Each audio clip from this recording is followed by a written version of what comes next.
wa sayyidina Muhammad wa ala ali sayyidina Muhammad.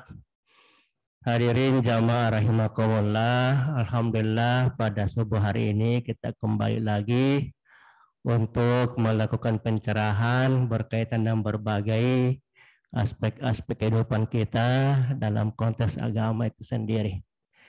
Pada kesempatan ini alhamdulillah Al-Mukarram Profesor Dr. Haji Fahmal SHMH telah hadir di hadapan kita untuk memberi pencerahan berkaitan dengan Permen Peraturan Menteri dalam kaitan dengan pencegahan seksual. Oleh karena itulah perlu kita bersama-sama memahami dalam pendekatan aspek hukum. Karena memang hidup ini kan dikawal dengan aspek budaya, aspek norma, dan aspek agama. Oleh karena itulah kita memahami hal-hal seperti itu. Untuk selanjutnya saya silakan Prof. Langsung di Prof.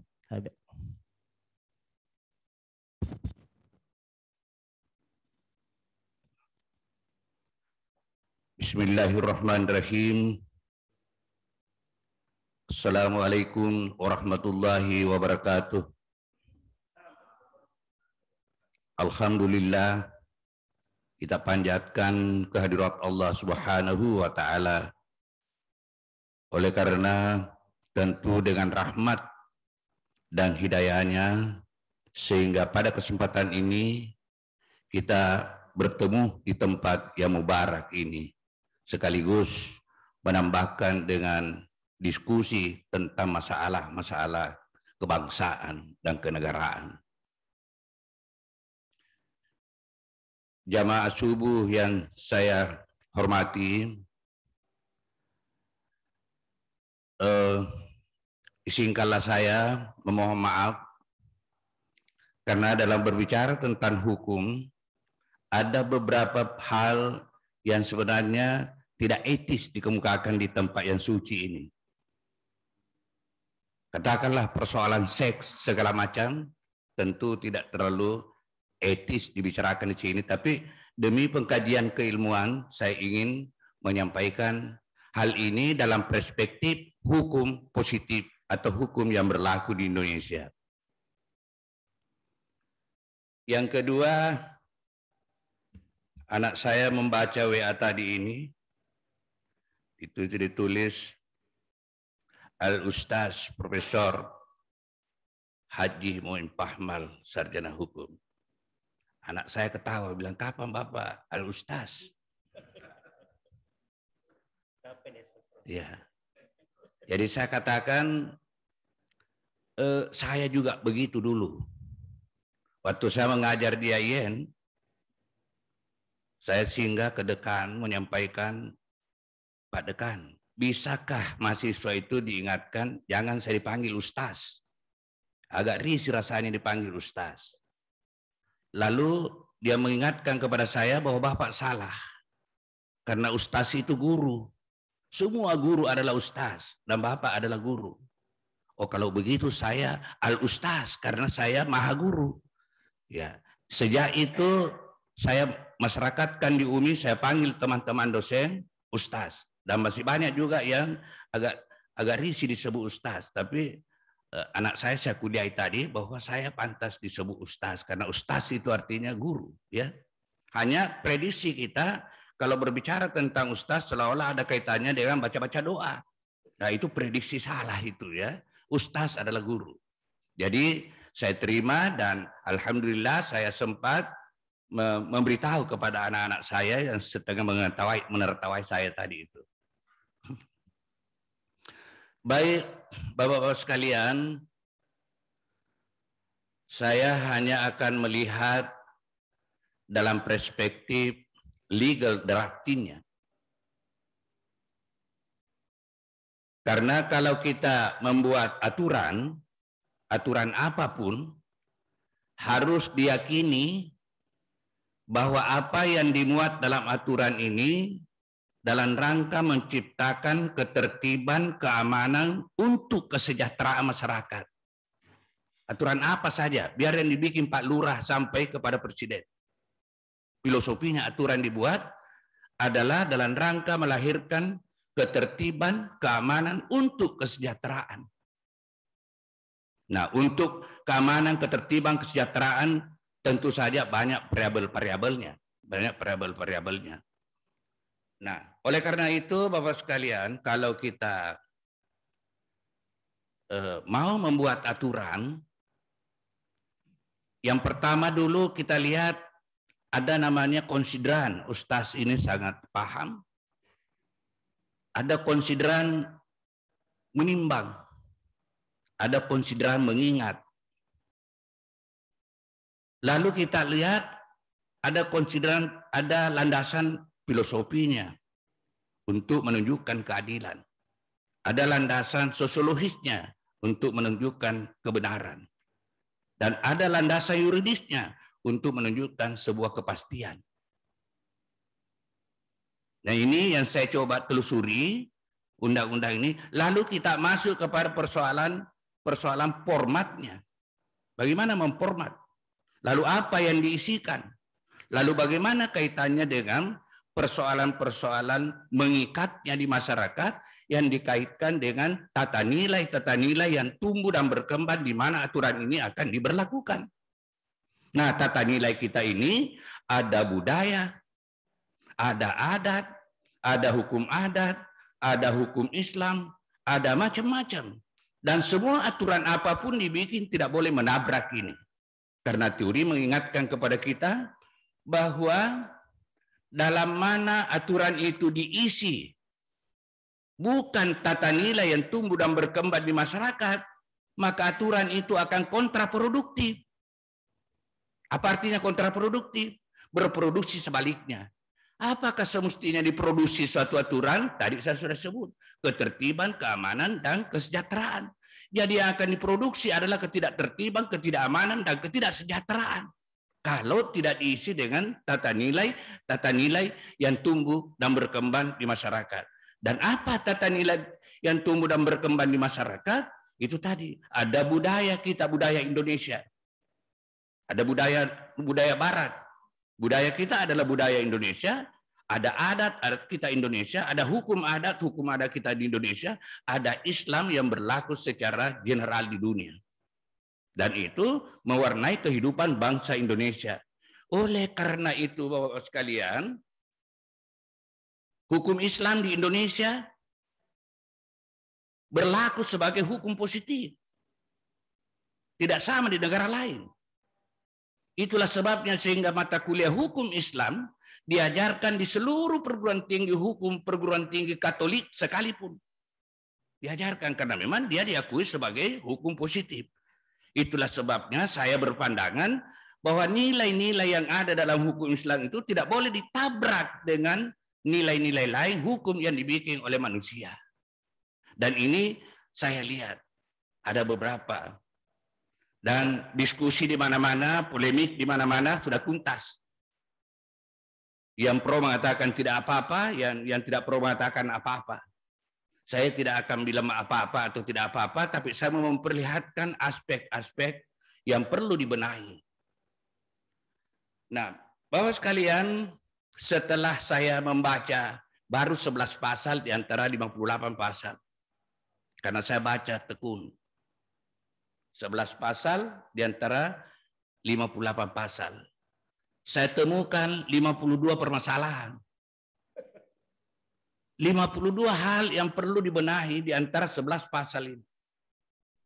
Itu saya kelompokkan 52 ini menjadi 11 pasal. Saya baca. Yang pertama adalah landasan pembentukannya.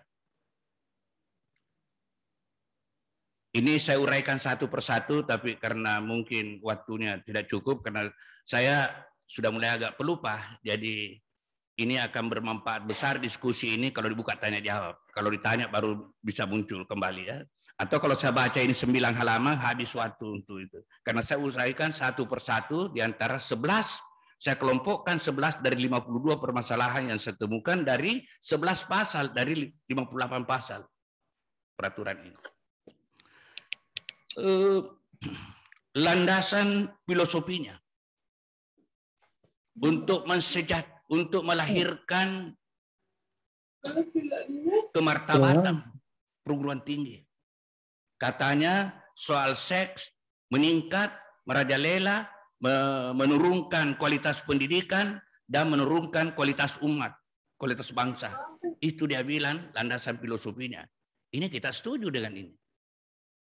Bahwa itu perlu dibenahi kalau memang seperti itu keadaannya. Kita setuju dengan itu.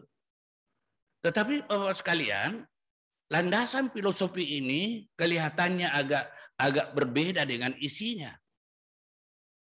Agak berbeda dengan isinya. Karena mestinya aturan ini karena mempersoalkan soal kekerasan seks di kampus, itu mengatur persoalan yang ada di kampus. Permen ini mengatur persoalan bangsa ini dari seluruh mengatur. Ini saya katakan overkompeten, melampaui batas kewenangan pembuatnya ini, dan itu tidak boleh seperti itu. Sebab nanti kacau. Dalam istilah hukumnya kita katakan terjadi anomali-anomali antara ketentuan yang satu dengan ketentuan yang lain. Itu antara lain agak panjang uraiannya di sini kalau saya baca, tapi itu intinya saya katakan soal konsiderannya. Masih dalam hal soal konsideran. Konsideran itu ada konsideran mengingat, landasannya ada konsideran menimbang. Yang menimbangnya di sini ada tidak relevan. Banyak aturan-aturan yang dipertimbangkan yang sebenarnya tidak perlu dipertimbangkan karena itu menyangkut masalah lain. Masalah pemerasan terhadap wanita, masalah gender, masalah ini, masalah dewasa atau tidak dewasa. Aturan ini semestinya hanya berbicara tentang orang dewasa karena tidak ada orang di kampus yang tidak dewasa. Tidak ada warga kampus yang tidak dewasa karena yang dimaksud dewasa, yang dewasa adalah 18 tahun ke atas. Dan tidak ada warga kampus 13 tahun. Kecuali dosen kalau kasih ikut anaknya. Ya. Jadi tidak ada, jadi mestinya ini tidak diatur, tidak diatur di sini. Soal dewasa atau tidak dewasanya karena semua orang kampus itu dalam pandangan hukum adalah orang dewasa. Di masyarakat ini banyak ada yang dewasa, ada yang tidak dewasa di masyarakat ini. Tapi kalau masyarakat kampus maka semuanya dewasa. Oleh karena itu saya katakan ini pembuatnya tidak teliti. Kenapa tidak teliti? Karena ini adalah fotokopi dari rancangan undang-undang perlindungan seksual. PKS. Apa itu PKS? Perlindungan kekerasan seksual, ya. Adalah dikopi dari sana, dan itu rancangan undang-undang. Rancangan undang-undang itu telah bergulir di DPR selama 3 tahun dan sekarang telah dicabut, dikeluarkan dari Prolegnas, rancangan peraturan perundang-undangan. Sudah dikeluarkan dari rancangan yang akan dibahas. Tidak akan dibahas lagi. Kenapa tidak dibahas? Tentu jawabannya adalah isinya tidak cocok menjadi norma dasar kehidupan berbangsa di Indonesia sesuai dengan pluralisme bangsa Indonesia ini. Itu jawabannya. Kenapa tiba-tiba, maaf tanda petik, saya katakan disulap. Disulap menjadi peraturan yang derajatnya lebih rendah. Nah, tentu saja karena diatur dalam aturan yang derajatnya lebih rendah ini tidak benar. Oleh karena apa? Karena permen ini adalah ketentuan organik. Ya. Ketentuan organik yang sifatnya parsial. Berbeda dengan peraturan perundang-undangan lain yang lebih tinggi adalah ketentuan pokok yang sifatnya universal. Jadi sudah berapa itu anomali hukum yang kita lihat di dalam permen ini. Kemudian ada beberapa pengertian yang mestinya dimuat di dalam permen ini supaya tidak terjadi salah tafsir. Karena salah satu penyakitnya sebuah aturan yang tidak boleh ada adalah bisanya aturan itu ditafsir-tafsir. Makin banyak yang bisa ditafsir-tafsir, makin jelek itu aturan. Makin banyak yang bisa ditafsir-tafsir, makin potensial menimbulkan masalah di masyarakat. Atau di lingkungan kecil apapun. Kalau ada aturan bisa ditafsir-tafsir, itu potensial melahirkan permasalahan-permasalahan dalam kelompok itu. Nah, di sini ada beberapa. Di sini kita tidak lihat apa itu yang namanya kekerasan. Yang ada adalah kekerasan seksual. Tapi kekerasan itu sendiri tidak ada.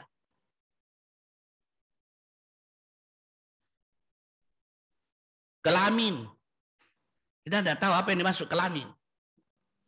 Ini tadi saya katakan tidak etis dikemukakan di sini antara lainnya.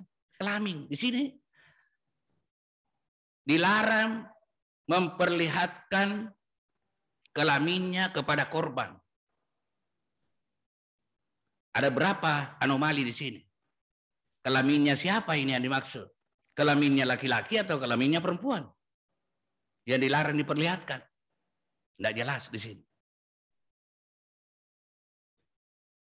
Tapi kalau saya baca alur pemikirannya, kelaminnya laki-laki yang dia maksud. Tapi itu tafsiran. Ustaz tafsir mungkin lain, mungkin kelaminnya perempuan dia bilang. Terjadi pertandingan tafsir. Menjadi menimbulkan kekacauan. Tapi kalau kelaminnya laki-laki, bagi saya tidak adil. Kenapa tidak adil? Karena kelaminnya perempuan lebih potensial merangsang syahwat dibanding dengan kelaminnya laki-laki yang dilihat oleh perempuan. Saya tidak tahu apakah perempuan juga terangsang dengan kalau melihat kelaminnya laki-laki atau tidak. Tapi dalam pandangan saya, kelaminnya perempuan itu lebih bisa merangsang laki-laki dibanding dengan kelaminnya laki-laki. Cenderung kelaminnya laki-laki, kalau dilihat perempuan cenderung dilihat jorok. Lain kalau perempuan. Jadi maaf, ini saya kata dari awal saya mohon maaf karena harus begitu kalau berbicara hukum, berbicara tafsiran. Nah, kelaminnya siapa? Dan ini mestinya dijelaskan apa yang dimaksud kelamin. Nah, dalam permen ini saya melihat tangan ini juga adalah kelamin. Saya tafsirkan seperti itu. Karena tidak perlu, tidak boleh menyentuh, tidak boleh melihat, tidak boleh senyum-senyum, tidak boleh bersiul. Padahal budaya kita senyum adalah ibadah. Islam kita mengajarkan senyum adalah ibadah. Saya senyum terhadap perempuan belum tentu seks, tapi ini undang-undang ini melarang senyum. Senyum-senyum kepada perempuan. Ini membuat kita mengarah kepada budaya-budaya barat yang sifatnya sekuler. Budaya-budaya barat yang sifatnya tata nilainya barat adalah liberalisme, individualisme, dan kapitalisme. Yang berbeda secara 160 derajat dengan budaya di Indonesia. Budaya di Indonesia adalah komunal kolektiviti. Dalam harta kita ini ada haknya orang lain. Dalam hartanya orang lain ada haknya kita. Dan itu terakomodasi di dalam, bukan terakomodasi barangkali budaya kita mengakomodir dari ajaran Islam. Oleh karena itu Islam di Indonesia ini barangkali berbeda dengan Islam di tempat lain. Islam di Indonesia di samping sebagai ajaran, dia larut dengan nilai-nilai budaya masyarakat, larut dengan budaya, dengan adat. Mari kita lihat kalau ada perkawinan. Beberapa peristiwa dalam perkawinan itu mari kita lihat ini Islam ini atau adat ini. Ada orang kalau pergi dipanggil harus pakaian tertentu. Ini Islam atau adat? Saya berpendapat bahwa itu bukan Islam, adat itu. Ada orang kalau duduk bersila seperti ini harus sebelah selatan sana duduk. Ini Islam atau tidak? Adat. Bagi saya adat. Tapi ada hal-hal yang Islam. Berbicara tentang ini syarat-syaratnya ini dalam pernikahan ini adalah Islam. Jadi kesimpulannya saya di situ ialah bahwa larut. Oleh karena itu menjadi satu. Kemudian Bapak sekalian, ya normanya kabur. Banyak norma kabur. dari tahu apa yang dimaksud. Dan itu salah satu yang harus dilarang di dalam peraturan perundang-undangan yang kita bikin. Tidak boleh ada norma yang kabur. Karena kekaburan itu bisa menimbulkan tafsir-tafsir. Tafsir adalah penyakitnya suatu aturan, kalau bisa ditafsir. Oleh karena itu, maka pembuat undang-undang, kalau dia membuat undang-undang, memang dia membuat tafsir. Tafsir dalam bentuk penjelasan. Jangan-jangan orang menjelaskan lain, dia jelaskan. Kalau bakalan ini orang tidak mengerti, maka dia buat penjelasan. Ini pun tidak ada penjelasannya. Semuanya jelas. Kemudian, Bapak sekalian, ya, norma anomali. Norma yang satu mengatakan A, norma yang lain mengatakan B. Ini lebih parah lagi daripada yang norma yang kabur. Ini norma anomali. Terutama anomali dengan norma-norma yang lebih tinggi. Katakanlah misalnya di sini. Mengatur mengenai yang dimaksud dengan kekerasan seks adalah untuk mahasiswa, tenaga pendidik, untuk mahasiswa, tenaga pendidik, tenaga kependidikan, dan masyarakat umum. Masyarakat umum itu diatur oleh undang-undang. Termasuk mahasiswa kita ini diatur dengan undang-undang, dan telah dijelaskan bahwa itu kompetensinya polisi jasa. Yang seperti itu. Bukan kompetensinya siapa yang akan dibentuk di kampus. Bukan. Bukan. Ini saya katakan anomali. Dan itu jelas bahwa tindak pidana umum tidak boleh diatur dalam bentuk aturan apapun kecuali undang-undang. Tidak boleh ada sanksi pidana yang tercantum dalam peraturan perundang-undangan kecuali undang-undang yang mengaturnya. Kecuali undang-undang yang mengaturnya. Ini adalah peraturan menteri yang berada pada bahkan tidak terdapat dalam struktur perundang-undangan kita. Peraturan menteri sangat teknis. Oleh karena itu kita katakan peraturan ini adalah sifatnya organik. Adalah menghidupkan sesuatu norma yang ada tapi tidak bisa dijalankan. Misal sama Bapak sekalian, misalnya begini. Undang-undang mengatakan mobil yang tidak layak jalan tidak boleh beredar di atas jalanan. Undang-undang mengatakan begitu. Mobil yang tidak layak jalan tidak boleh beredar di atas jalanan. Tapi kita tidak tahu apa yang dimaksud dengan mobil tidak layak jalan. Yang mana ini? Datanglah peraturan yang lebih rendah yang kompeten mengatakan yang dimaksud mobil tidak layak jalan adalah mobil yang kondol bannya seperti ini, polusinya seperti ini, tahun terbitannya seperti ini, begini. Itulah kompetensinya aturan. Lalu tidak boleh ada mengatakan yang boleh naik mobil mewah hanya rektor, yang bukan rektor tidak boleh, itu diskriminasi namanya. Tidak boleh permen itu yang memuat seperti itu. Tapi tadi itu yang menyatakan yang dimaksud mobil tidak layak jalan adalah yang seperti ini, seperti ini, seperti ini. Karena kalau baca undang-undangnya tadi mobil tidak layak jalan tidak boleh berjalan beredar di atas jalanan, kita tidak tahu yang mana dimaksud. Nah ini banyak sekali saya temukan di dalam ini. Nah, Bapak sekalian, yang berikutnya adalah bernuansa budaya Barat.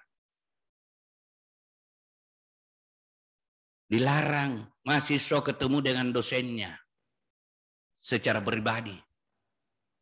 Dilarang pegawai ketemu dengan dosennya. Dilarang mahasiswa ketemu dengan pegawai.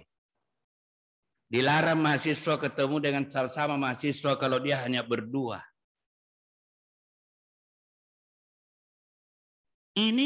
Ini bagi saya lupa sistem pendidikan kita itu ada namanya pedagogik, ada namanya andragogik. Ada namanya pendidikan dengan pedagogik, pendidikan dengan andragogik. Bagaimana mendidik anak-anak dan bagaimana mendidik yang dewasa. Lain karakter pendidikannya. Kalau anak-anak yang dididik dengan orang dewasa. Dan ini orang dewasa yang dididik. Di perguruan tinggi orang dewasa yang dididik. Oleh karena itu andragogit kita punya cara berinteraksi dengan mahasiswa. Tapi apa yang diinginkan di sini ibarat anak kecil.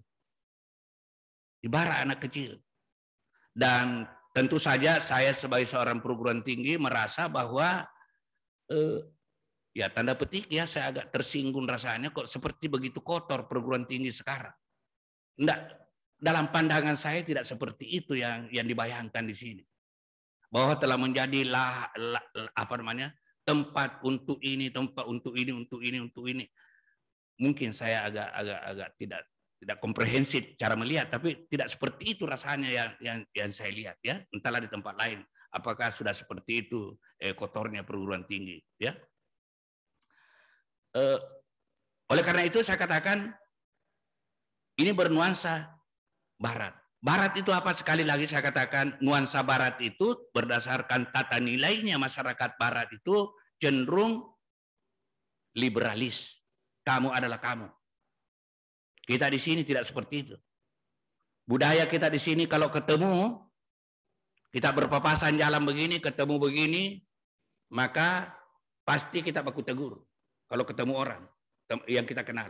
Dan apa yang kita bilang? Yang kita bilang, di mana tinggal sekarang, lama baru ketemu, sudah berapa kemenakan?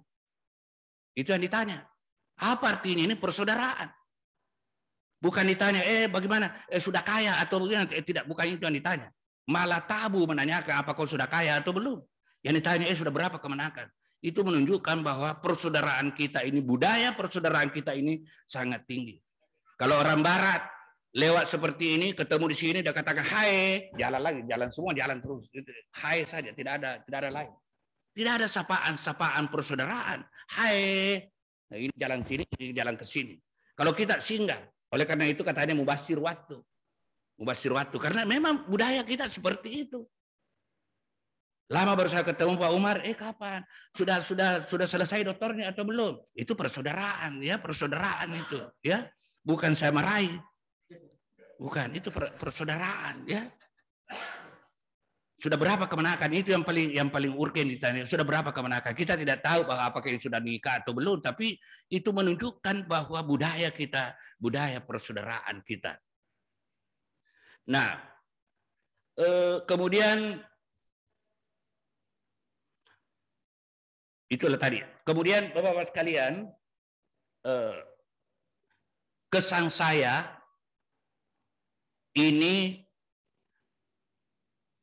sadar atau tidak sadar dia akan mendelegitimasi nilai-nilai ajaran Islam yang ada di masyarakat Islam sekarang ini dengan membumi bahwa berhubungan seks tidak ada persoalan kalau ada kesepakatan. Dan itu sangat haram di dalam Islam, sangat tercela di dalam adat. Bahkan dalam adat dipaupangi tanah. Orang yang demikian itu tidak boleh datang di sini, begitu sakralnya. Budaya kita, budaya bangsa Indonesia ini senantiasa bernuansa yang baik. Bukan budaya kalau tidak baik. Makanya dalam praktik ada orang biasa membudaya itu korupsi. Saya tidak setuju istilah itu bahwa membudaya itu korupsi. Kalau dikatakan korupsi ini sudah merajalela ke sana kemari, saya setuju. Tapi kalau membudaya tidak, karena budaya itu senantiasa berarti yang baik. Oleh karena itu budaya kita melarang itu, dan peraturan ini, mohon maaf, tidak melarang zina dalam pengertian Islam dalam kampus. Yang dilarang adalah kekerasan, dan kekerasan tidak ada definisinya. Kalau kekerasan seksual menurut undang-undang yang ada, undang-undang adalah kekerasan seksual jangankan kepada perempuan yang tidak ada hubungan perkawinan, dengan istri pun bisa kekerasan. Kalau istri tidak bisa lalu laki-laki memaksakan, itu digolongkan kekerasan dan itu diancam tindak pidana. Diancam pidana. Dia yang mengancam itu adalah undang-undang. Bukan permen seperti ini. Undang-undang mengancam. Jadi bukan jangankan gadis misalnya atau orang lain yang tidak ada hubungan perkawinan, Istri pun diancam pidana kekerasan seksual. Kekerasan seksual. Karena kalau misalnya tidak bisa baru kita pasangkan. Dan bahkan dalam undang-undang itu dimungkinkan kekerasan itu terbalik. Terbalik. Ya, kalau tadi saya katakan laki-laki terhadap istrinya bisa juga terbalik itu. Dan ini tidak pernah terbalik selain ini. Mengarah kepada, karena memang yang ajukan itu konsep itu di DPR itu adalah LSM hak asasi perempuan. Ya. Dulu ada perdanya, ada perda yang dibuat provinsi, dikirim kepada saya untuk saya baca, lalu saya telepon. Yang rancang ini siapa? Bilang bagian anu. Siapa, di mana, leading sektornya di mana? Bilang ya anu dibikinkan oleh. Kayak ini yang rancang perda ini lebih orang barat daripada orang barat. Nggak bisa begini di Indonesia ini. Ini lebih orang barat daripada orang barat ini.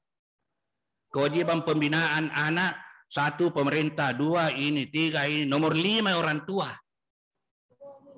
Padahal adat kita, budaya kita, Islam kita menyatakan orang tua adalah filter pertama memberi warna kepada anak-anak. Itu rancangan perda yang dibikin itu nomor 5 orang tuanya. Kenapa begitu? Karena di barat memang orang tuanya, orang kalau tua masuk rumah jompo. Tidak ada urusan lagi, urusan negara itu. Kita di sini makin tua orang tua makin tinggi harganya. Makin tua orang tua makin tinggi nilainya di mata anaknya, di mata cucu-cucunya. Di sana kalau sudah tua tidak ada urusan, masuk rumah jompo, mau apa di situ urusan. Di sana kalau anaknya sudah besar, masuk dewasa, tinggalkan rumah.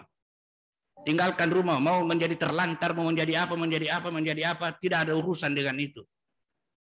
Islam, budaya kita tidak seperti itu. Anak kita sudah nikah, sudah kawin, tinggal di rumah, tidak ada orang dusan. Tidak ada orang bilang kurang ajarnya itu anaknya, tidak keluar dari rumahnya. Bahkan melahirkan di rumahnya mertua juga tidak ada orang usir. Memang seperti itu. Memang seperti itu. Bahkan ada orang tua takut kalau orang tuanya anaknya keluar dari rumahnya. Ya, itu tata nilai yang ada pada kita. Nah, oleh karena itu Bapak sekalian, mudah-mudahan nanti ada pertanyaan yang bisa lebih mengungkap apa yang kita mestinya kemukakan.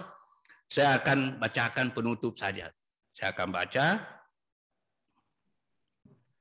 Berdasarkan catatan-catatan tersebut di atas, maka permen ini beralasan untuk disesuaikan dengan budaya hukum masyarakat, adat dan hukum adat, budaya hukum adat.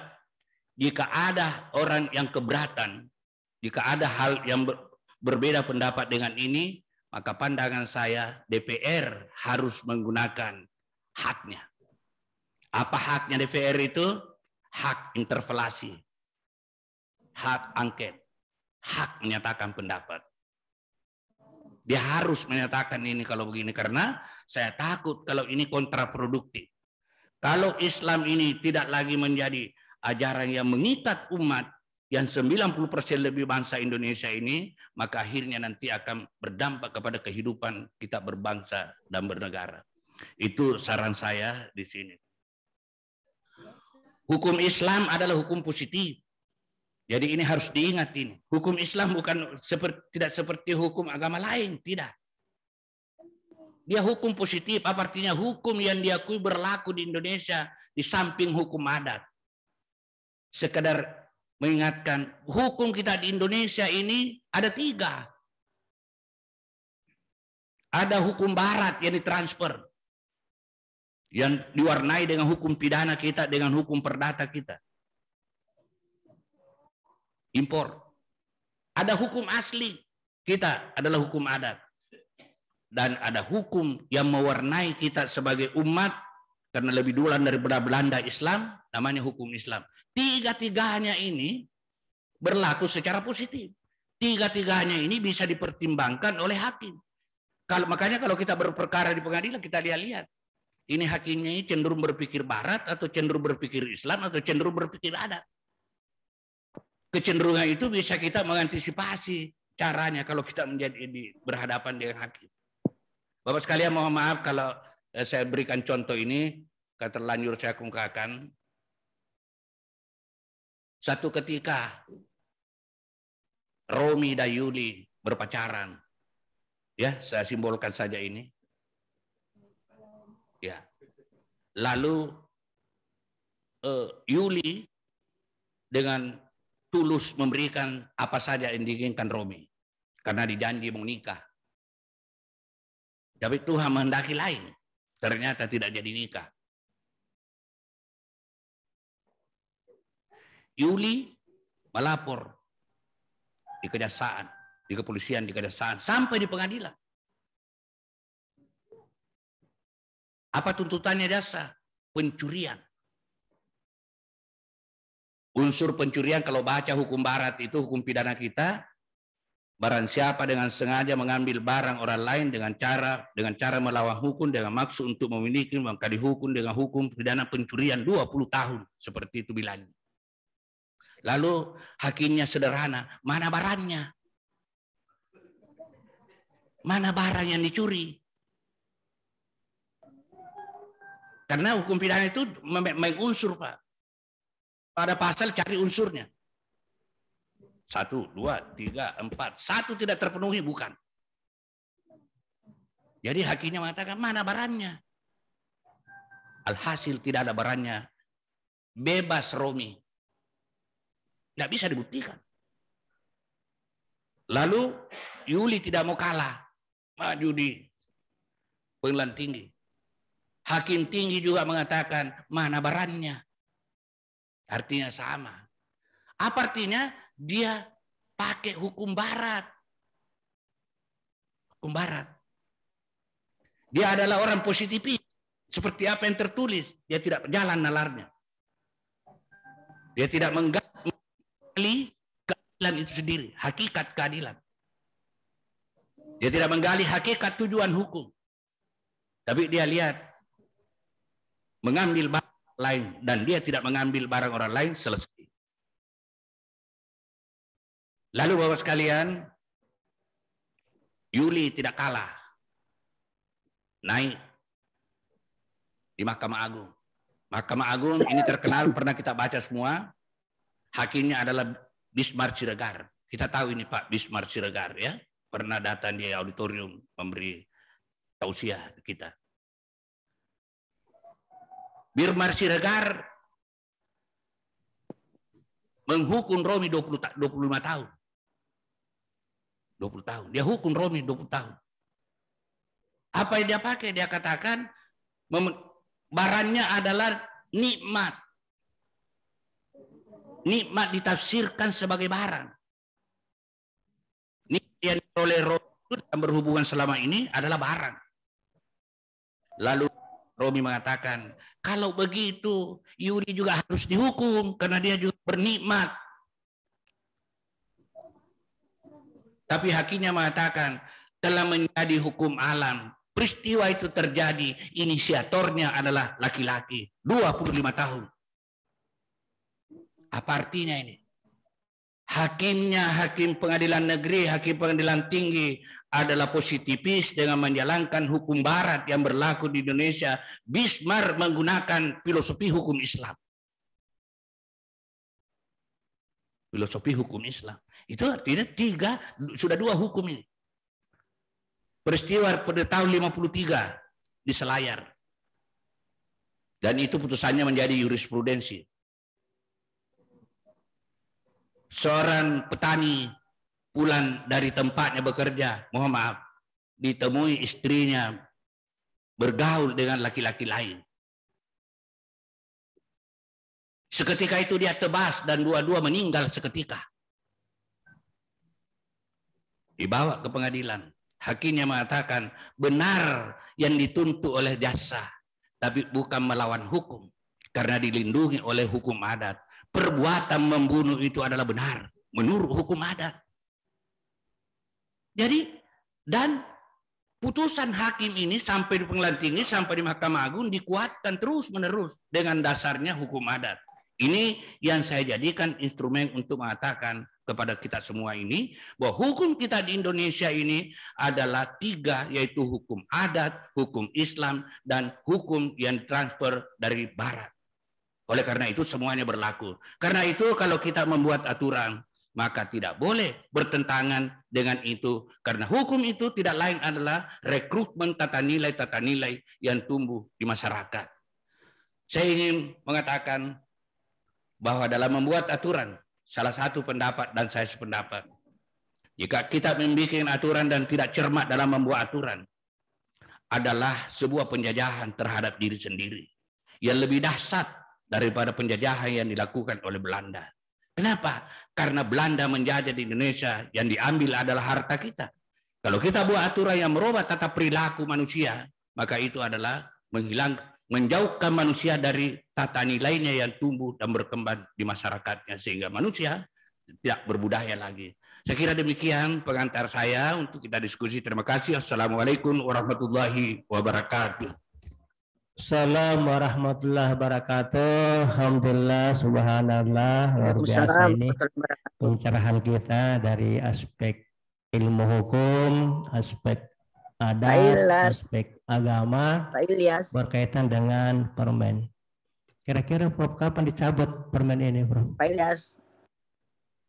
Ya tadi saya katakan, ini saya tidak pakai istilah dicabut ya, harus, tapi bisa dimengerti. Saya katakan ini harus disesuaikan,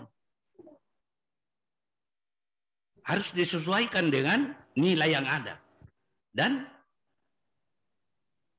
permen ini tidak melarang zina. Zina dalam pengertian Islam. Karena memang maaf Bapak sekalian, zina dalam pengertian hukum positif kita berbeda. Dan ingat, hukum positif kita itu bikin di Jerman. Ya, berbeda. Karena menurut hukum positif kita, yang dimaksud zina adalah manakala salah satu pihak terikat oleh perkawinan. Kalau dua-dua tidak terikat perkawinan, monggo. Ya, itu. Tapi nilai kita tidak menerima itu. Tidak menerima. Saya ketua RW di sini. Itu sapan saya, ada dulu masih gelap di sini. Dia lihat kalau ada mobil ke sana tiba-tiba berhenti, dia bilang, "Ai, bakuani di mobil itu." Ya. Pergi dia gertak, dia pukul bannya. Jadikan lahan pendapatan, dikasih uang. Jadi dia lihat memang kalau ada mobil tiba-tiba berhenti di situ, begitu lagi, pergi lagi. Lama-lama dia perkirakan terjadi apa-apa baru datang. Langsung dikasih uang. Saya panggil. Di sini kan? Ya kok begitu. Itu haknya orang menurut hukum. Hukum apa itu, Pak? Hukum apa itu? Hukum mati itu. Pokoknya aku wambak kalau saya lihat itu. Tidak bisa begitu. Ini artinya bahwa nilai budaya adat itu tidak. Polisi pun begitu. Polisi juga masih tangkap orang kalau ditemukan berdua. Padahal itu sebenarnya hukum kita tidak boleh. Itu artinya nilai masih ada. Tapi datanglah ini memformilkan ini. Jadi saya mau katakan harus disesuaikan. Baik bentuknya, formatnya, isinya, dan legal draftingnya harus disesuaikan ini. Kalau susah itu cabut. Kalau susah ditelusuri semua yang saya bilang ini cabut. Kalau masih ada alasan ini dan itu, saya berpendapat DPR harus menggunakan haknya. DPR sebagai rakyat menggunakan haknya. Ada 3 haknya DPR. Interpelasi, hak angket, dan hak menyatakan pendapat. Tidak apa-apa saya jelaskan sedikit ini, Ustaz. Interpelasi itu memanggil dia, kenapa kok begini? Kalau masuk di akalnya, ya boleh. Kalau tidak masuk di akalnya, perbaiki. Tapi kalau interpelasi lalu tidak masuk di akalnya DPR, tapi tetap begini, tidak ada akal lah, angket. Angket itu penyelidikan. Bentuknya itu adalah pemberhentian pejabat. Dilanjutkan dengan pernyataan pendapat. Pernyataan pendapat itu memberhentikan di tengah jalan pejabat yang ini ada haknya DPR untuk ini. Disertasi ditulis di UMI seperti ini, hak angket DPR mesti digunakan. Jadi kapan mudah-mudahan dibukakan hatinya untuk melihat apa yang dikemukakan oleh banyak orang, termasuk yang kita kemukakan di tempat ini. Terima kasih, saya kira begitu, Ustaz. Terima kasih, Prof. Alhamdulillah, Bapak Ibu sekalian, demikian tadi Pak Ilyas. pencerahan tentang permen ini. Tentunya kita sepakat semua bahwa apa yang diharapkan oleh Pak Prof, kita juga pasti harapkan seperti itu. Kalau permen ini diperbaiki, kalau tidak dicabut dok gitu. Saya boleh jadi ada masukan-masukan? Silakan Pak Dr. Amir, silakan. Pak Ilyas. Pak Ilyas. Oh ada, halo Pak Ilyas. Silakan. Oh ada Prof Masur, alhamdulillah. Tabe Prof. Iya. Silakan Ibu Prof dulu dari luar. Iya. Tabe. Halo, dengar Prof, alhamdulillah. Halo, dengar Prof, alhamdulillah. Assalamualaikum warahmatullahi wabarakatuh. Assalamualaikum warahmatullahi. Sebelumnya Prof saya sampaikan bahwa saya sebenarnya ada di situ, tapi ini dokter Sularan saya keluar dulu, disuruh istirahat karena sakit, dilarang beraktivitas. Tapi saya sebenarnya merasa sehat, tidak sakit, tapi saya dilarang keluar dulu. Jadi saya pikir tadi sebanyak sekali kita perbincangkan menyangkut ini peraturan Mas Menteri ini. Dan saya kira memang Mas Menteri ini kayaknya membuat aturan tanpa melibatkan unsur-unsur yang dibutuhkan. Banyak sekali unsur yang tidak dilibatkan. Kayaknya Mas Menteri cuma menyusun ini aturan ini berdasarkan pengalaman pribadinya yang banyak sekali dipengaruhi oleh Barat. Nah, kira-kira Prof Muin sebagai orang hukum, kira-kira apa yang harus ditempuh, yang efektif ditempuh oleh para mungkin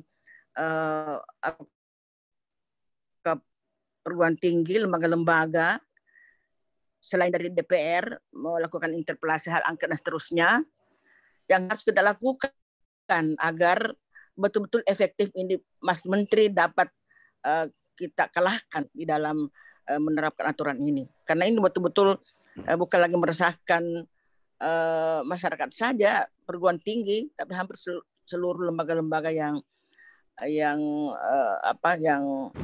ada di Indonesia merasa sangat terganggu dengan aturan ini. Nah, Prof Muin sebagai orang hukum kira-kira apa langkah-langkah yang harus ditempuh untuk mencegah selain daripada hak-hak DPR dan lembaga utamanya lembaga kita, apa yang kita lakukan, lembaga pendidikan terutama, agar betul-betul ini dapat Rambu 9 Mamoso, artinya betul-betul efektif dapat membuat Mas Menteri ini mengubah atau mendengarkan apa kemauan masyarakat Indonesia. Prof sebagai orang hukum, kira-kira apa yang kita harus lakukan? Karena ini sudah betul-betul meresahkan betul. Segera itu saja, Prof. Prof Muin dapat masuk di masjid, tapi saya kebetulan tidak ada. Dan salam semua kepada anggota jamaah masjid. Insya Allah semuanya dirahmati Allah Subhanahu Wa Taala. Sekian. Terima kasih, Prof. Assalamualaikum warahmatullahi wabarakatuh. Assalamualaikum warahmatullahi. Baik. Terima kasih. Yang pertama dulu, saya sudah sering mengukakan ini istilah Mas Menteri, lambang ketidaktahuan kita bernegara. Sudah sering kemukakan di forum resmi ini. Tapi pejabat-pejabat kita juga bilang Mas Menteri. Menteri itu adalah lingkungan kerja yang awet, dipersiapkan untuk ditempati oleh orang pribadi, ya. Jabatan itu tinggal tetap, kementerian itu tinggal tetap pemangkunya yang silih berganti. Jadi bukan Mas. Begitu Mas, maka seolah-olah dia yang punya jabatan, yang wewenang jabatannya itu. Jadi kita ini yang pejabat semua ini mohon dipaham bahwa jabatan itu adalah lingkungan kerja yang melekat pada orang pribadi. yang dipersiapkan untuk ditempati oleh orang pribadi. Dan gubernur itu jabatan, dosen itu jabatan, lurah itu jabatan, apa itu jabatan. Semua itu bukan manusia, tapi lingkungan kerja.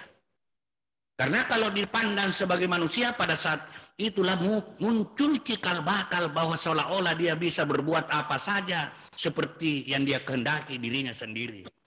Ini harus dipaham oleh pejabat. Waktu saya kuliah dulu, saya diingatkan oleh dosen bahwa kuliah-kuliah saya 1 semester ini kalau saudara tidak bisa ingat semua tidak apa-apa. Tapi yang satu ini jangan dilupa. Bahwa bukan miliknya nenek moyangmu itu jabatan. Kalau begini Mas Menteri seolah-olah miliknya dia. Itu yang pertama dulu. Nah, apa yang kita bisa lakukan ini supaya bisa diperbaiki ini? Kalau tidak bisa diperbaiki, dicabut aja lah. Tadi saya sudah bilang yang sangat proporsional, DPR harus ngomong. Tapi kalau ada kekhawatiran kita karena memang DPR juga terbelah, karena ada juga yang dukung DPR ini. Ada tulisan di Kompas tadi.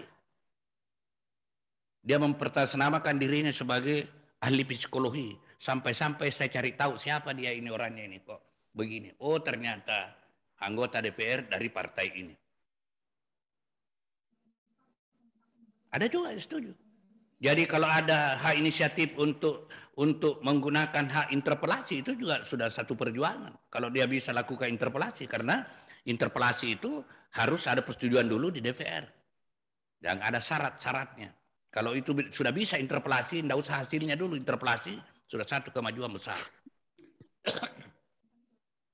Jadi saya tidak tahu apa yang dilakukan, tapi yang jelas bahwa banyak umat yang tersinggung ini. Artinya tersinggung dalam arti kata merasa tidak cocok ada seperti ini. Kalau perguruan tinggi diharapkan agak-agak sulit karena dia bawahan. Ini bicara politik nih kalau begini. Tiarak ya, perguruan tinggi ngomong-ngomong seperti ini. Ya. Oleh karena itu umat yang harus menggunakan wadah-wadahnya. Nah, saya berikan ilustrasi. Dulu ada niat untuk membuat undang-undang tentang pembinaan ideologi Pancasila. Tapi undang-undang itu justru terselubung. Dia ingin menghidupkan kembali Marxisme. Dia ingin menghidupkan kembali apa namanya programnya dulu, GBHN-nya dulu di masa Orde Lama dulu. Ya. Sehingga Pancasila, sila pertamanya adalah ketuhanan yang berbudaya, bukan ketuhanan yang Maha Esa. Kalau ini bukan pembinaan Pancasila kalau begini, penghinaan terhadap Pancasila ini kalau begini. Karena silanya tinggal 3, dan itu usulannya Soekarno pada waktu itu, Trisila. Ya. Lalu saya diundang atas nama alumni Pasca UMI di Jakarta, dan saya salah satu pembicara di antara pembicara antara lain Jim Liasidiki, kemudian ketua DPR ini. Saya katakan kalau ini yang dilakukan, maka berarti kita melehalkan yang selama ini kita sakralkan. PKI itu adalah harga mati, tidak ada tempatnya di Indonesia. Tapi kalau ini adalah forum melehalkan. Kalau dulu itu muncul dari gerakan-gerakan di bawah tanah, lalu muncul menjadi lawan bagi bangsa ini. Sekarang ini kalau saya berpendapat, kalau ini dibuat dalam bentuk undang-undang, seolah-olah diberi peluang dari Senayan. Siap untuk itu atau tidak? Nah, untung bergerak umat. Yang namanya Muhammadiyah, yang namanya NU, yang namanya kelompok-kelompok Islam ini. Alhamdulillah pemerintah mendengar dan dia tarik. Tidak jadi, mudah-mudahan tidak disimpan-simpan cari momen. Tapi dia tarik. Alhamdulillah. Nah, ini umat yang harus menyuarakan ini. bahwa sadarlah bahwa warga bangsa kita ini adalah 90%. Kalau ini merasa luka hatinya, kalau ini berarti kita lukai 90%. Tapi tentu saja ada juga di antara kita tidak luka, ya. Karena yang pro ini ada juga, umat juga. Jadi intinya adalah bagaimana kita membuat program-program yang kita sampaikan kepada yang berwenang untuk ini, agar dia bisa menyadari bahwa apa yang kita kemukakan ini adalah sebuah kebenaran. Ya, kalau dia sadari bahwa ini adalah sebuah kebenaran, insya Allah dia akan diberi petunjuk oleh Tuhan untuk memperbaikinya. Karena kalau ini seperti ini akan merusak tatanan berbangsa kita ini. Saya kira itu, terima kasih. Teruskan Pak Dr. Amir Caneng. Silakan Pak.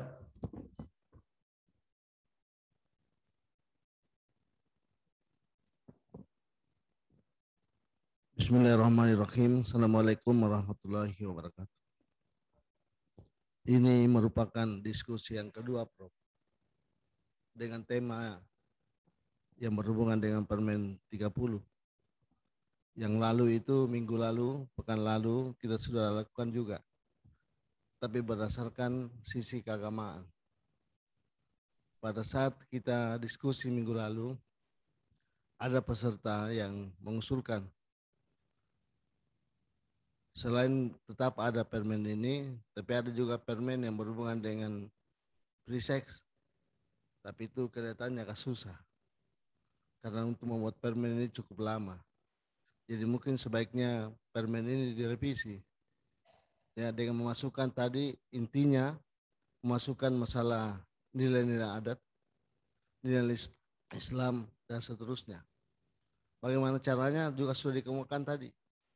Dipanggil dewan memanggil menteri, terus dilakukan interpelasi, kalau tidak angket dan seterusnya. Sudah juga. Ada beberapa hal yang saya ingin kemukakan, Prof.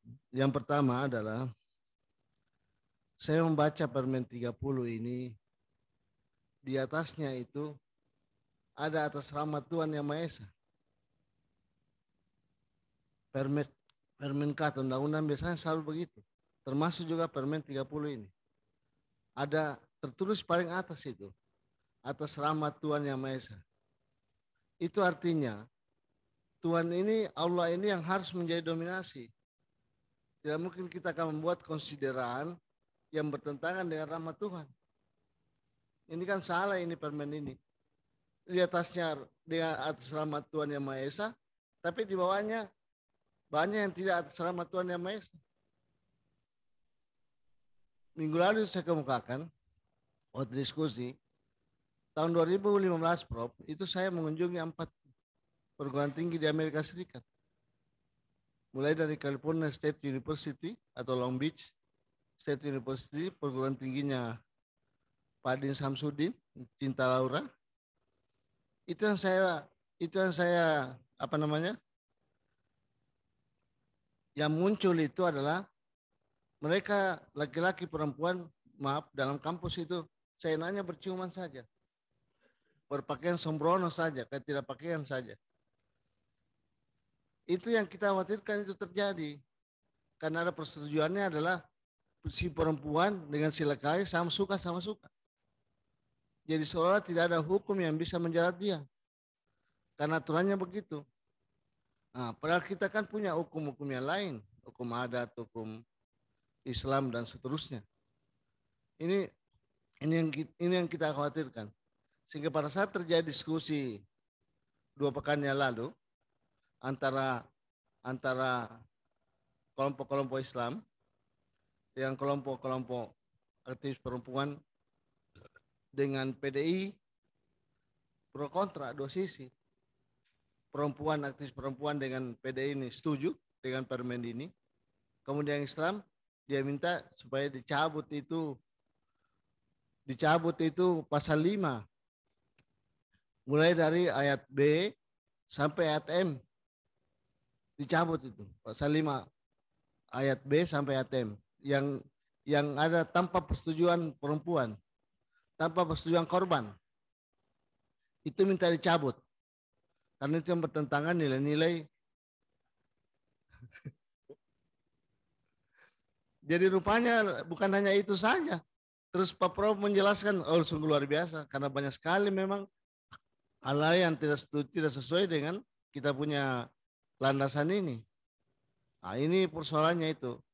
Jadi dikhawatirkan persinahan itu dilegalkan di kampus. Itu dikhawatirkan oleh kelompok-kelompok Islam ini. Karena tidak ada aturan tidak ada aturan yang ada itu melegalkan. Walaupun di satu sisi masih banyak juga positifnya aturan ini. Nah itulah yang saya katakan perlu ada perbaikan, perlu ada revisi menyangkut masalah aturan ini. Tidak juga dicabut secara keseluruhan karena masih ada nilai-nilai positifnya. Ya, saya kira demikian, Prof. Terima kasih. Assalamualaikum warahmatullahi wabarakatuh. Ya, baik. Saya kira ini penegasan, kita sependapat. Saya dengar itu beberapa minggu yang lalu saya dengar ini di sini. Saya di pos ronda itu pergi dengar-dengar. Keluar dari masjid sana karena terlindung suaranya. Kebetulan saya dengar diskusi ini. Diskusi fokus pada pasal 5. Dan itu sudah sangat pro kontra ke sana kemari. Karena itu saya melihat dari aspek bentuknya dan isinya serta prosedur pendekatannya melanggar tata nilai yang ada. Itu yang pertama. Jadi tidak usah dicabut itu pasal 5. Dihilangkan saja kata kecuali. Selesai. Ya, dihilangkan saja kecuali ada persetujuan. Karena itu berarti bahwa kalau ada persetujuan monggo, boleh.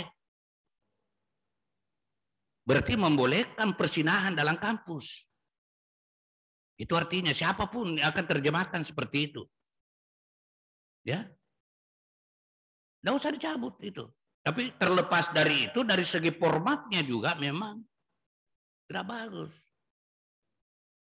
Tidak bagus.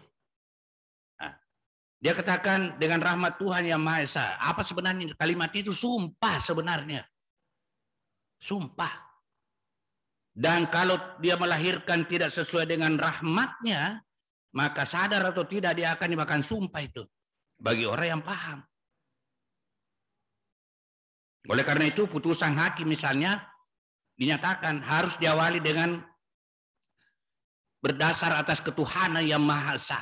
Kalau ada putusan hakim tidak ada itunya, tidak sah itu putusan. Biar sudah keluar kemana-mana. Tidak mengikat kalau tidak ada. Kenapa? Karena sumpah itu. Dan kalau isinya itu tidak sesuai dengan rahmat Tuhan, maka dia akan dimakan sumpah. Bagaimana sumpah yang dikenakan dia, Tuhan yang maha tahu. Apakah dirinya, atau anaknya, atau turunannya, atau apanya ya dimakan sumpah itu. Bagi orang yang beriman tidak akan lakukan seperti itu. Atau orang beriman tapi keliru. Ya. Sumpah itu sebenarnya. Jadi sederhananya saja kalau hanya itu dihilangkan kata kecuali. Kenapa ada frase kata itu lagi kecuali? Coba lihat rancunya. Dilarang menatap korban. Yang mana itu korban? Korban itu menurut hukum adalah seseorang yang setelah peristiwa terjadi. Tidak ada korban kalau belum ada peristiwa. Ini saya tata Pak Umar. Apakah Pak Umar korban? Belum. Nanti dia merasa tersinggung, baru melapor, baru diproses, baru korban betul tersinggung. Lalu kata tersinggung itu bagaimana definisinya?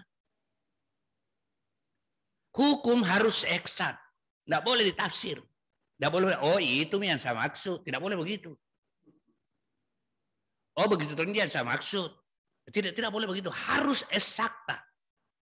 Oleh karena itu saya pernah menulis ilmu hukum itu lebih eksakta daripada eksakta. Bagaimana? Eksakta itu Kalau 5 nolnya, kalau 6 nolnya juta, kalau sekian nolnya sekian, kalau sudah panjang nolnya sampai di Pak Bambayan Sari dia katakan tak terhingga, sampai di goa tak terhingga. Jadi yang semeter sama dengan 2 meter, tidak eksakta juga itu, eksakta. Tak terhingga namanya. Hal yang berbeda dia katakan sama. Saya pernah menulis itu ya. Mohon maaf saya memang agak kritis itu karena saya pernah menulis di awal kopi ini, judulnya saya punya tulisan dan dimuat dalam buku kompilasi itu, kebijakan apa? Ibarat menggaruk di sekitar yang gatal, akhirnya tambah gatal. Apa yang saya ungkap di situ? Pemerintah salah mengambil kebijakan. Daruratnya adalah darurat kesehatan, tindakannya adalah pengamanan ekonomi. Padahal ekonomi baru terancam. Kesehatan sudah terkena.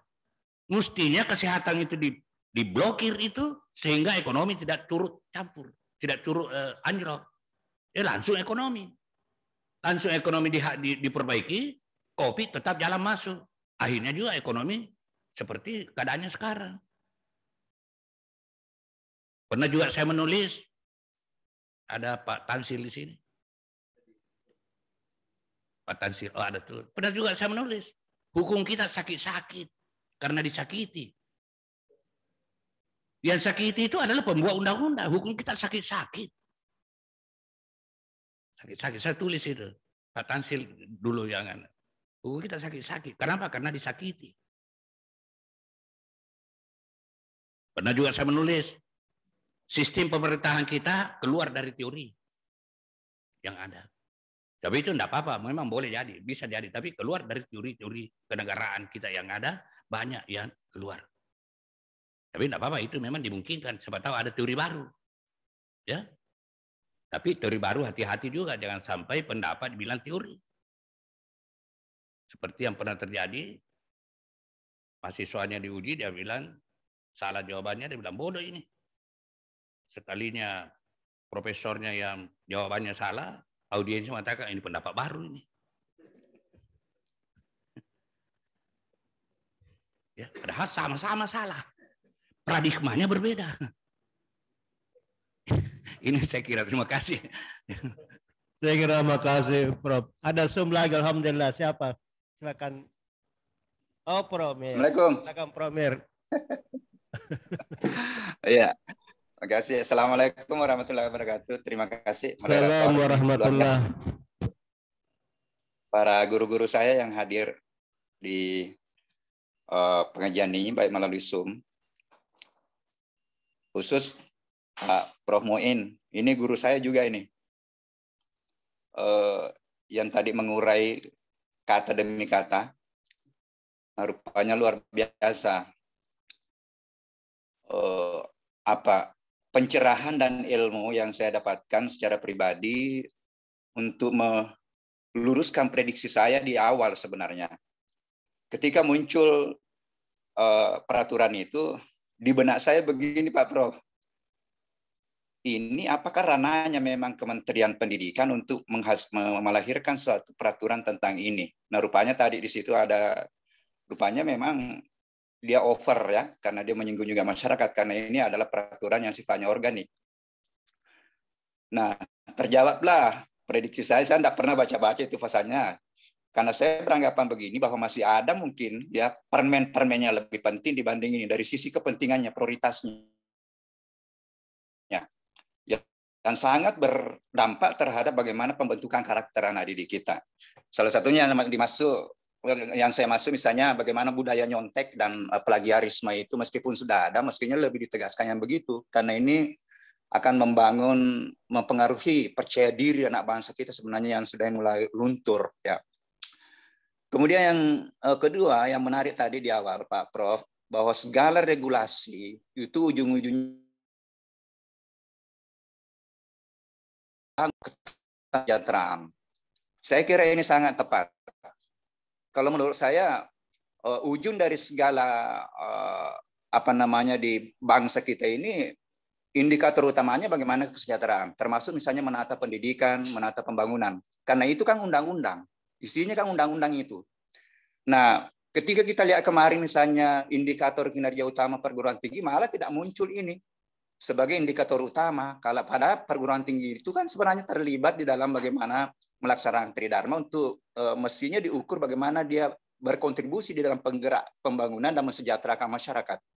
Kemudian terakhir Prof, ini secara umum mungkin mohon maaf ini karena sering memang saya suarakan dan terjawablah pada pagi ini bahwa rumusan regulasi itu ketika tadi didasari oleh nilai. Nah, kita bangsa ini kan ada dua nilai kan, nilai yang bersumber dari budaya atau kearifan, dan yang kedua nilai yang hadir dari yang diatur oleh agama kita, yang sumber utamanya kitab suci. Nah,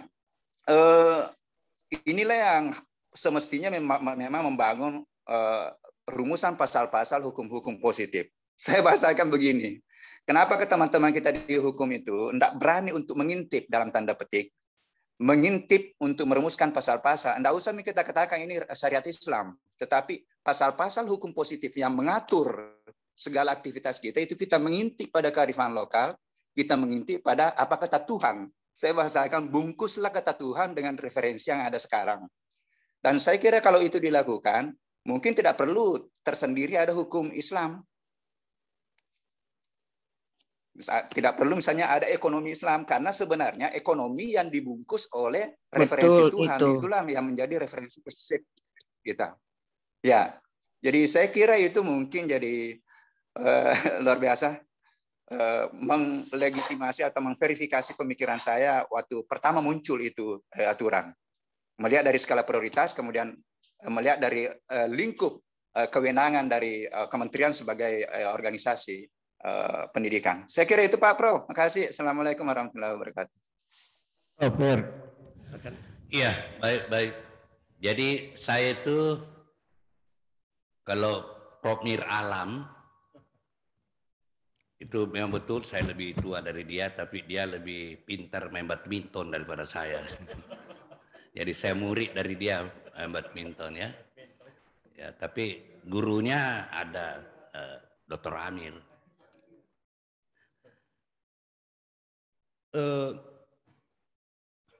Dan selama ini saya partner beliau, Pak Mir Alam ini, untuk ceramah-ceramah tentang bagaimana kita menjadi dosen yang baik. Ya, saya penatar untuk bagaimana kita menjadi dosen yang baik. Dan selalu saya berkelakar kepada dia bahwa kalau saya lihat Pak Mir Alam itu langsung hilang nyaliku kalau saya lihat ke Pak Mir Alam, karena memang lebih tinggi dia punya nalar daripada saya. Tapi kelakar ya. Dan gini, yang terakhir itu saya kira untuk mengulangi apa yang beliau selalu wacanakan selama ini untuk umat, bagaimana umat ini bisa lebih kreatif ya, mengukur regulasi-regulasi kita ini ke dalam sumber utama kita adalah Al-Quran. Saya tidak rinci seperti itu, tapi sebenarnya kalau saya katakan Islam, tentu Al-Quran yang saya maksud. Ya. Adinul Islam. Tentu Al-Quran yang saya maksud. Bicara adat, bicara budaya, tata nilai kita. Tata nilai kita saya katakan sudah diwarnai dengan tata nilai Islam. Karena Islam lebih dulu daripada Belanda, dan Belanda 350 tahun di sini. Jadi komplikasi kita punya cara berpikir memang ini ya. Perlu ada pelurusan-pelurusan. Nah, terima kasih atas ini bahwa ada relevansi-relevansi apa yang telah dikemukakan selama ini dan punya nilai, karena saya kebetulan sarjana hukum ya. Saya malah berpendapat bahwa soal kewenangan berwenang sih berwenang. Berwenang membuat permen. Yang kita persoalkan adalah bentuknya, formatnya, isinya. Itu yang kita persoalkan. Kalau saya katakan bukan kompetennya, bukan kompetensinya, artinya kewenangannya adalah salah satu atau dua substansi. Antara lain misalnya menyebut masyarakat umum. Nggak bisa itu. Nah, oleh karena itu saya melihat, sederhana, saya katakan di sini, satu paragraf di sini saya katakan, dari segi legal adalah sangat penting dan bermanfaat untuk umat dan bangsa dalam memberikan warning kepada kita ini agar lebih hati-hati, lebih peka dengan ajaran-ajaran yang kita pegang, dengan tata nilai yang kita anut, lebih peka menghindari terjadinya hubungan seks apa segala macam di kampus, lebih sopan, lebih berbudaya dan lebih beradab. Itu penting, bermanfaat ini, dan ke sana arahnya dalam pertimbangan filosofisnya. Tapi isinya wah lain. Ya, tidak bisa dicapai kalau begini, ya. Ibarat kalau saya suruh teman pergi di Marus, ya. Kau kembali di sini 1 jam kemudian tapi jalan kaki kok. Nah, ibarat seperti itu rasanya ini. Tapi kalau katakan naik motor bisa, kalau naik motor bisa dari Marus balik-balik di sini 1 jam kemudian ada di sini. Tapi kalau jalan kaki kira-kira sampai di Dayak pulang nih. Bilang sudah dari Marus maka apa? Apa yang terjadi itu adalah pembohongan. Menciptakan bohong ini. Menciptakan kebohongan kalau seperti itu, ya. Kalau seperti itu. Oleh karena itu saya katakan sederhananya ini substansi ini cukup instruksi saja kepada perguruan tinggi supaya melakukan pembenahan tentang kemungkinan-kemungkinan ini. Nanti perguruan tinggi itu atau surat edaran. Kalau surat edaran itu surat edaran berlaku dinyatakan atau tidak berlaku intern. Tidak mungkin berlaku keluar kalau sudah edaran. Instruksi tidak mungkin berlaku keluar. Nah ini karena permen ini berbentuk aturan, ya bisa berlaku keluar. Disitulah anomali-anomali yang kita kemukakan. Nah, jadi memang betul seperti itu, bahwa nilai itu harus menjadi substansi dari sebuah aturan. Saya kira itu ya. Prof, waktu juga sudah batasi kita. Terima kasih banyak. Saya kira masukan ini kesimpulannya 2 hal. Kalau pertemuan kemarin pendekatannya mafhum mukhalafah, sekarang pendekatannya legal formalnya, maka tentunya kita bersepakat bahwa permen ini sangat bisa menimbulkan efek buruk kepada masyarakat kita, musuh kita, dan kita berharap ada tinjauan kembali terhadap permen ini. Terima kasih, saya kira Bapak sekalian dan semuanya. Terima kasih banyak. Assalamualaikum warahmatullahi wabarakatuh.